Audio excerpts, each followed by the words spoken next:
Hi,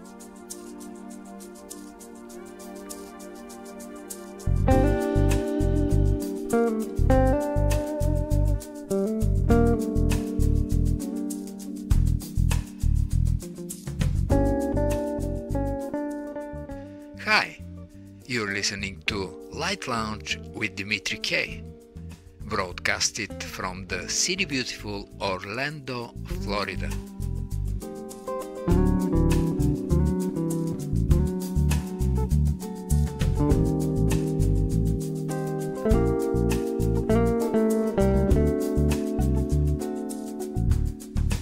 There are three factors that influence us when we listen to music: a composer, an interpreter, the orchestra that performs the music, and us, the listeners. I'm reading a few paragraphs from a book called What to Listen For in Music from Aaron Copland.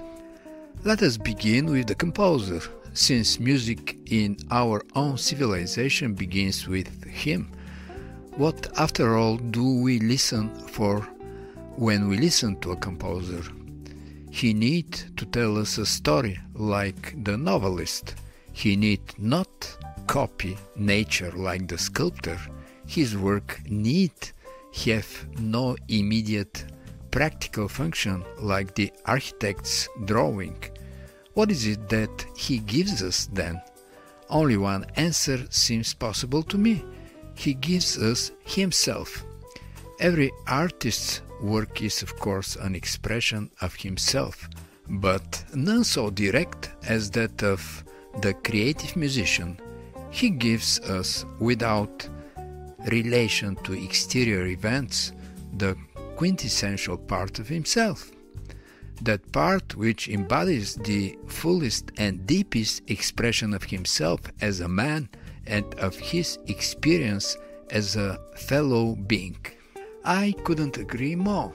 When you listen to a composer's creation, you're listening to a man, to a particular individual. And in that line of thinking, our interviews with our guest composers tonight will feel way more personal. Whoa, whoa, yeah! Luis Colannia is a Denver, Colorado-based classically trained composer and pianist. He tours internationally and has performed at Carnegie Hall, Grand Ole Opry, Las Vegas, and many others. Welcome back to Light Lounge with Dimitri K. Luis. Dimitri, I just want to say thanks so much for having me. What an honor to be on your show here, Light Lounge. I'll tell you what, I've been seeing some of the people you've been interviewing and some of the music you play, and it's just a real honor to be here. Thanks for having me back. The honor is totally mine, Luis. Let's start with one of your compositions, By the Sea.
In one of our previous interviews, I said that your music comes and goes like clouds in the sky.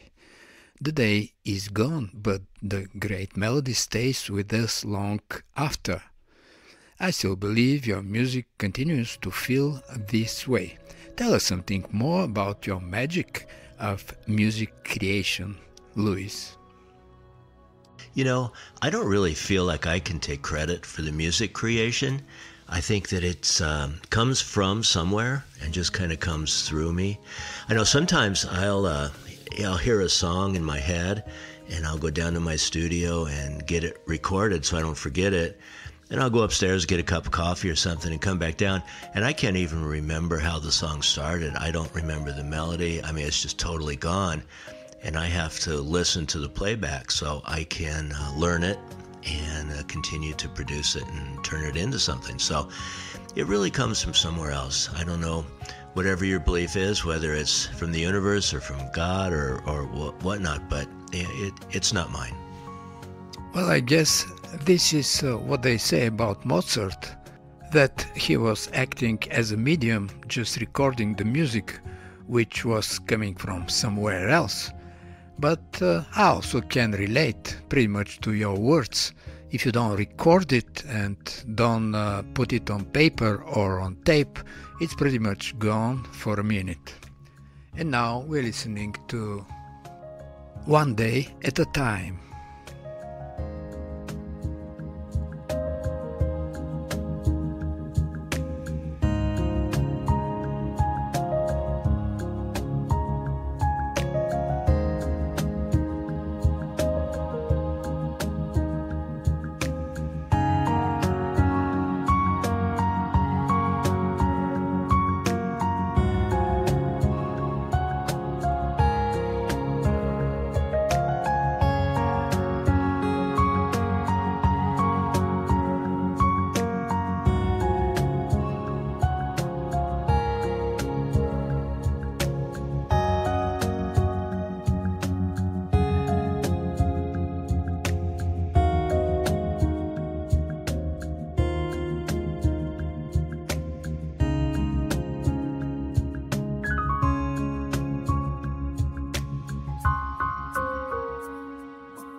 Your concerts have been called stunning in their power and beauty.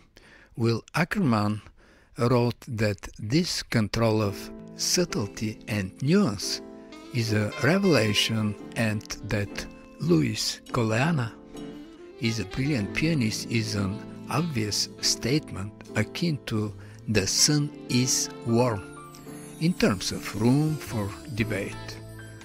I couldn't agree more on the above. How do you control the fluids with the audience when you are all alone with your piano on the stage? Well, Dimitri, when I perform, I have to get out of my head. I have to get out of my own way. I just kind of go away. I remember or think about what the inspiration for the song was, and I kind of go back there and be with it. Like, for example, I have a song that I wrote when my father passed away, And whenever I perform that song, I just go be with my dad for a few minutes while I'm performing the song. Because if I start to think about what I'm performing, if I'm in the middle of a song and I start thinking, okay, what's the next chord or where does it go from here? I might as well walk off the stage because I'm going to mess it up. I mean, I just have to go away and just let it happen.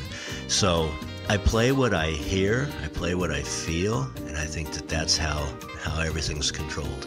Again, it's like creating music. I just sort of have to get out of the way and let it happen. It sounds like you and the song become one indivisible entity. And this is where the performance can start. Listening to Obsession.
Luis, you're classically trained but very well involved in the world of jazz too.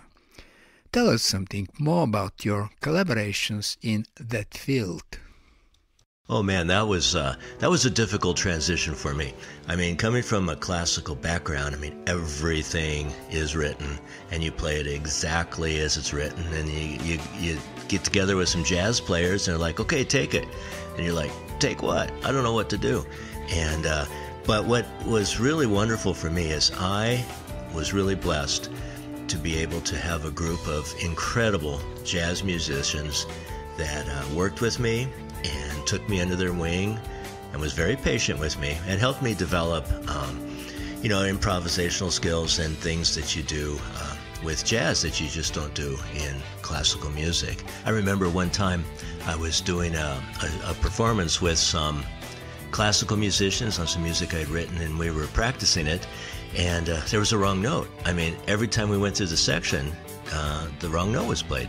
So finally I stopped and I said, guys, you're playing the wrong note. And everybody's like, yeah, we know, but that's what's written. So in jazz, if you play the wrong note, it doesn't matter until you play the next note. And depending with what the next note is, depends whether that wrong note was bad or not. So it's a real interesting dichotomy, and it was pretty difficult, but I'm really glad that I got to experience both of those worlds. This is an interesting point, and you're very well when you transition between classical and jazz. I wouldn't say the same for many that I know in classical music. When we come to the point that, it is written already, but you can improvise a little bit, some would tell me, well, I wasn't trained in improvisation. And that's pretty much surprising if you figure out that the person you're speaking with has 2 masters in classical music.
As I understand, in your personal life, you're coaching baseball and softball with your grandkids.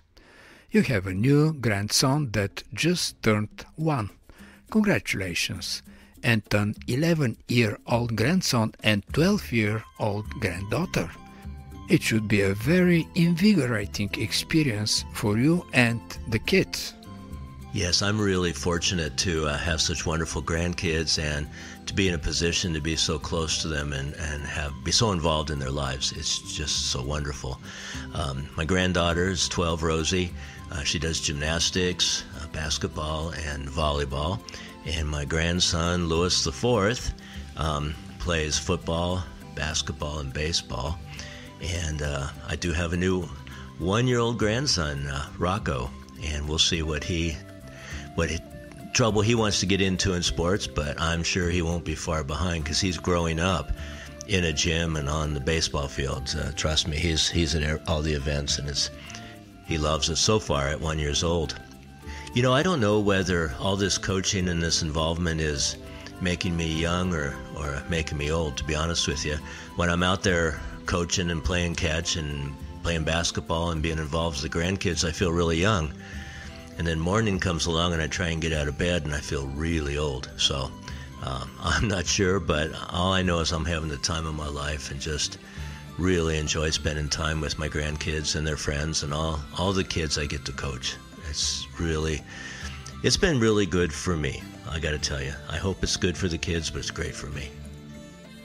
Well, I'm pretty sure that kids are giving you more than they are taking away. And as a result, the influx of physical energy is going to give you another creative energy. We're listening to Desert Winds.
At the end of our meeting, let's wish Luis Colannia to continue to do what he best does, writing memorable music and performing more often, and along with the baseball and softball lessons, to ask him not to forget some music lessons in the mix.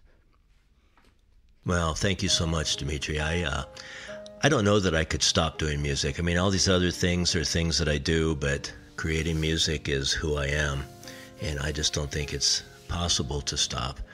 But I have to tell you, just hearing that there are people that actually want me to keep doing music and look forward to my next song, just makes it all worthwhile. It kind of reaffirms what I'm doing and makes me feel really great. So thank you for that. And Dimitri, let me say, I hope you continue also with your music, your incredible music, and keep doing what you're doing with the radio and everything to give a platform for everyone, you and all the rest of us out here to get our music out there and get it heard. Really appreciate you. So you keep it up too, brother, okay? Thanks so much for having me. And I really hope to get to talk with you again sometime. Hint, hint. Thanks so much. See ya. Thank you for stopping by and your beautiful words, Luis. And for creating music, you're totally right. Once you start creating, once you touch the source, the flow will never end. And for the end of the interview, we're listening to Luis Colannia's last two songs, Song of Thanks and Gentle Touch.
Life is better than listening to a commercial radio station playing endlessly a few resembling songs.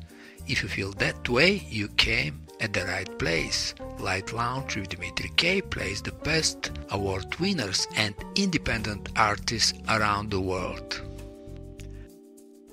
And now let's continue with our interviews today.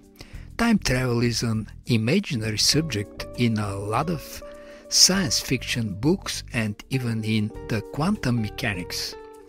But today we're going to enjoy music from an album called Time Traveler and have a conversation with two of the participants in this musical travel, Pamela and Randy Copus. Welcome to Light Lounge with Dimitri K, Pamela and Randy. Thanks so much, Dimitri. It's great to be here. From Time Traveler album, let's start with The Morning Breeze.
Pamela, Randy and Sarah Copus are members of the group 2002.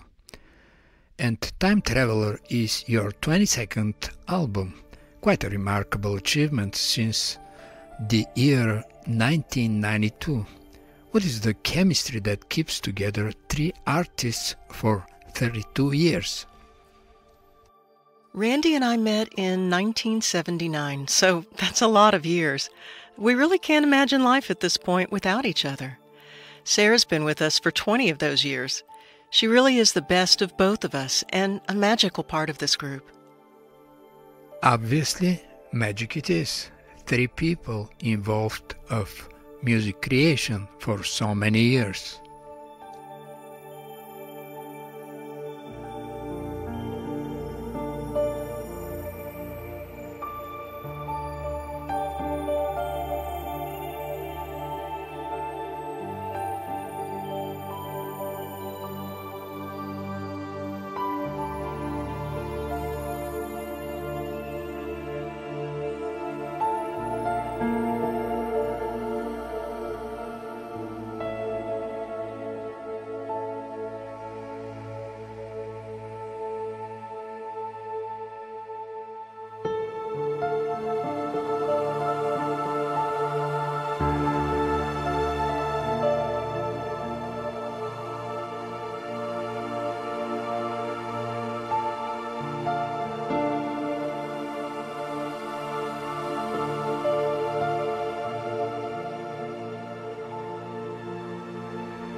In your notes, I see that some friends now live only in your hearts, immortal, but somewhere, someday, you will pick up again.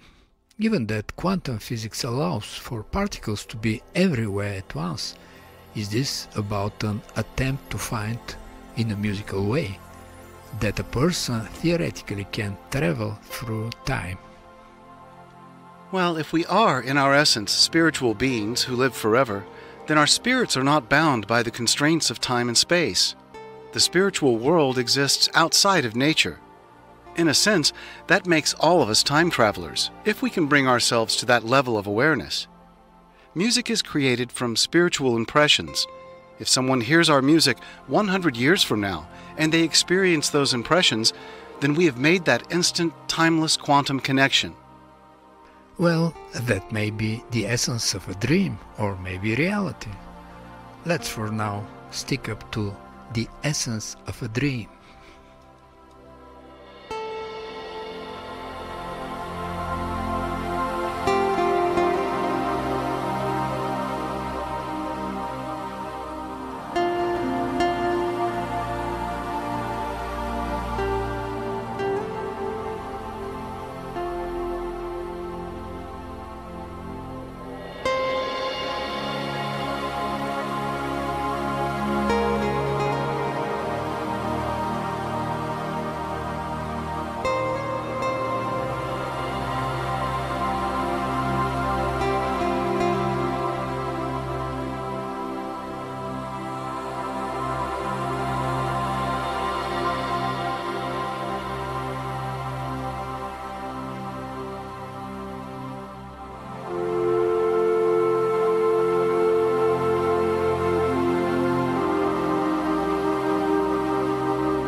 The composition and performance in Love of My Life is effortlessly charming without being precise or suggestive.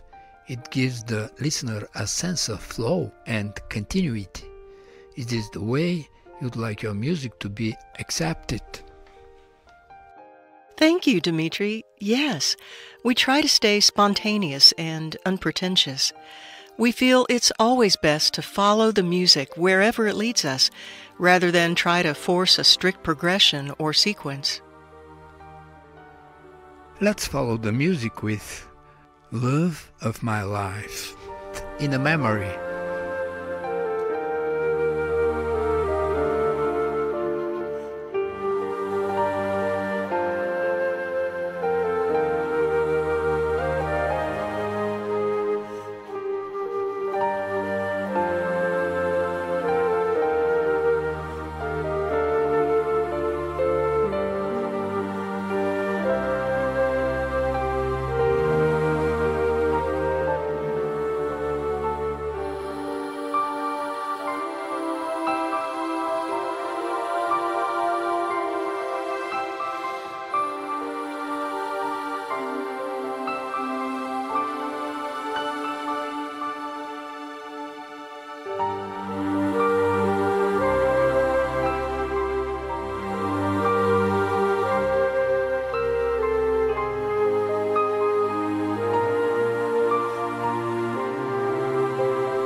You have 12 albums on the Billboard charts and made the list of top new age artists in a Billboard magazine Year in Review issue alongside Yanni, Mannheim Steamroller, Jim Brickman, George Winston and Enya. Quite a good company to be in the mix. Where can the listeners find your music? Our music can be found at Amazon, Bandcamp, and on almost all digital streaming services. That is good for the listeners to know. And now we continue to listen the Adrift in a Memory. from the Time Traveler CD of the group 2002.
From the listeners of Light Lounge with Dimitri K, let's wish Pamela, Randy and Sarah Copus from the group 2002, who were also recipients of the Lifetime Achievement Award by One World Music Radio.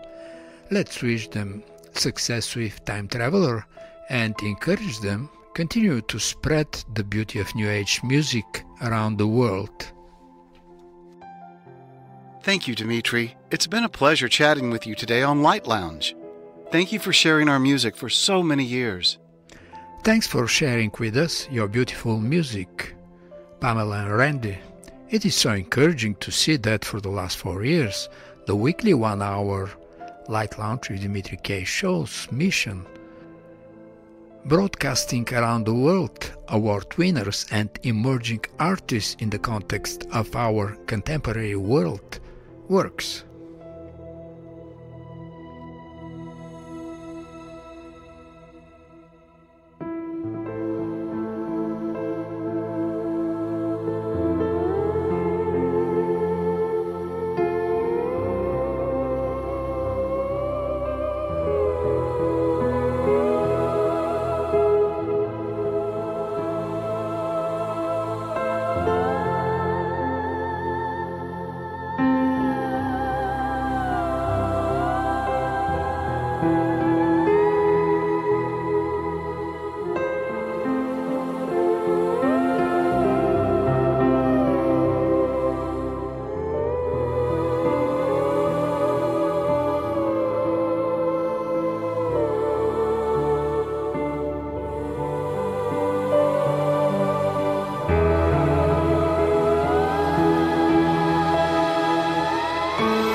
You're listening to Light Lounge with Dimitri K. It's time to say goodbye, and remember, hesitation is temporary, music lasts forever. Most of the artists you heard on this show are independent artists. And if you like some of them, you can Google the name and find them on Spotify, iTunes, Amazon, and the rest of the digital media, and that would be a great support for them. For any comments, suggestions, and feedback, please email me at kopublishing@gmail.com. I'm Dimitri K, broadcasting from the city beautiful Orlando, Florida.